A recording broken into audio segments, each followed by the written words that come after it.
Assalamualaikum warahmatullahi wabarakatuh. Alhamdulillah. Wassalatu wassalamu ala asyrafil anbiya wal mursalin wa ala alihi wa sahbihi ajma'in. Alhamdulillah, pada hari ini kita akan ulang kaji tajuk kelahiran Nabi Muhammad sallallahu alaihi wasallam. Tujuan kita ulang kaji tajuk kelahiran Nabi Muhammad adalah untuk membantu kamu, membantu anak-anak ustazah untuk menjawab soalan. Sebelum itu, kita akan lihat mengenai apa yang telah kita pelajari sebelum ini tentang peristiwa kelahiran Nabi Muhammad sallallahu alaihi wasallam.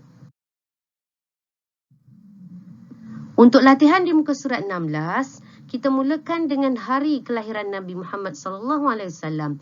Nabi kita dilahirkan pada hari Isnin. Nabi kita dilahirkan pada hari Isnin 12 Rabiul Awal. 12 Rabiul Awal. Bersamaan 20 April. Bersamaan 20 April. Dan juga disebut sebagai Tahun Gajah. Tahun kelahiran Nabi kita ialah Tahun Gajah. Nabi kita dilahirkan di sebuah bandar yang disebut sebagai Mekah. Nabi kita dilahirkan di sebuah bandar iaitu Bandar Mekah. Kelahiran Nabi kita ialah pada waktu subuh. Nabi kita dilahirkan pada waktu subuh.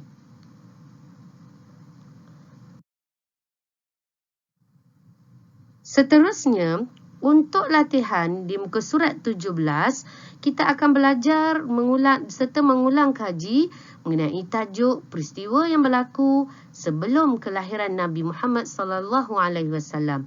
Latihan yang seterusnya di muka surat 17. Kisah berlaku mengenai seorang raja yang bernama Abrahah. Raja Abrahah ini dia merasa dengki. Kenapa dia dengki? Dia dengki kerana ada sebuah bangunan yang terletak di Mekah yang disebut sebagai Kaabah. Raja Abrahah ini dengki untuk memusnahkan serta nak meruntuhkan Kaabah. Kenapa Raja Abrahah dengki? Raja Abrahah dengan perasaan dengkinya, beliau telah membina sebuah gereja. Raja Abraham membina sebuah gereja yang disebut sebagai Al-Qalish. Untuk apa dibina gereja Al-Qalish? Gereja Al-Qalish dibina untuk menandingi kehebatan Kaabah, di mana Raja Abraham membina gereja ini untuk menarik orang ramai supaya datang ke negaranya, iaitu negara Yaman, dan mengunjungi gereja yang dibinanya. Gereja yang diperbuat oleh Raja Abraham ini dibina menggunakan emas dan perak. Gereja yang dibuat oleh Raja Abraham dibuat daripada emas dan perak.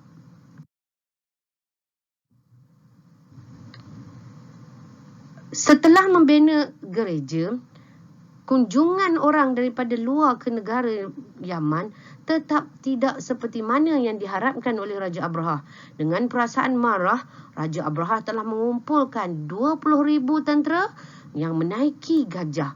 Disebut sebagai tentera bergajah.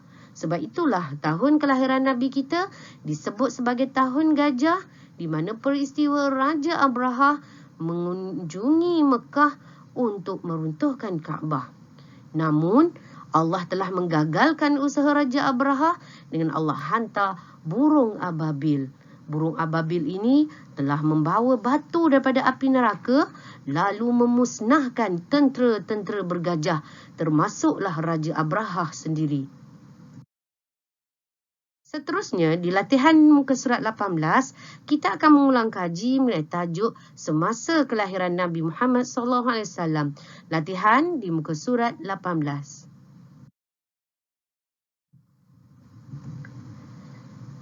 Sewaktu ibu Nabi yang bernama Aminah binti Wahab melahirkan Nabi, pada ketika itu hanya diterangi cahaya pelita.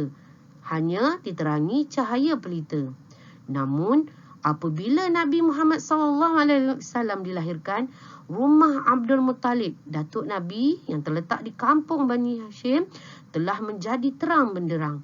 Rumah yang hanya diterangi dengan cahaya pelita bertukar menjadi terang benderang.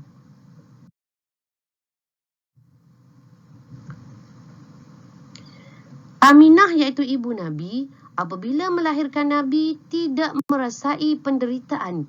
Tidak merasai penderitaan yang berat seperti mana ibu-ibu yang lain melahirkan bayi. Seterusnya kita akan lihat bagaimana keadaan Nabi Muhammad sewaktu baginda dilahirkan. Nabi kita lahir dalam keadaan meniarap. Dan juga badan Nabi bersih. Tidak ada kekotoran, seolah-olah telah dibersihkan.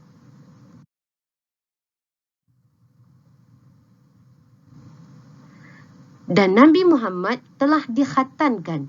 Dikhatankan ini bermaksud telah disunatkan. Manakala mata Nabi bercelak dan bersinar. Mata bercelak dan juga bersinar. Begitulah keadaan Nabi kita sewaktu dilahirkan. Seterusnya, tali pusat telah dipotong. Bila Nabi lahir sahaja, tali pusat Nabi telah sedia dipotong. Dan juga, selain matanya bercelak, Nabi juga memandang ke langit. Mata Nabi memandang ke langit. Nabi Muhammad SAW sewaktu dilahirkan tidak menangis. Tidak menangis seperti bayi-bayi yang lain. Sebaliknya Nabi kita bersin. Nabi kita tidak menangis. Sebaliknya, Nabi kita bersin. Bersin seperti mana Nabi Adam sewaktu Allah meniupkan roh. Ya, Nabi kita tidak menangis. Sebaliknya, Nabi kita bersin seperti Nabi Adam alaihissalam. Seterusnya, kita akan mengulang kaji tajuk mengenai peristiwa selepas kelahiran Nabi Muhammad. Latihan di muka surat 19. Anak-anak boleh menjawab latihan mengenai tajuk selepas kelahiran Nabi ini di muka surat 19.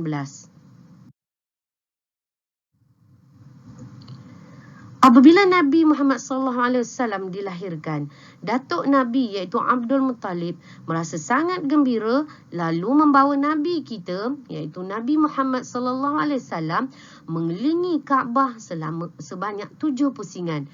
Abdul Muttalib membawa Nabi kita mengelilingi Kaabah sebanyak 7 pusingan. Selain daripada itu, Abdul Muttalib juga menamakan cucunya iaitu Nabi kita dengan nama Muhammad. Nabi kita dinamakan dengan Muhammad. Apa maksud Muhammad?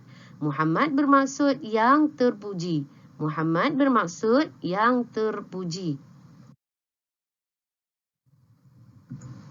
Selain daripada Abdul Muttalib gembira dengan kelahiran Nabi, ada seorang lagi yang turut bergembira dengan kelahiran Nabi.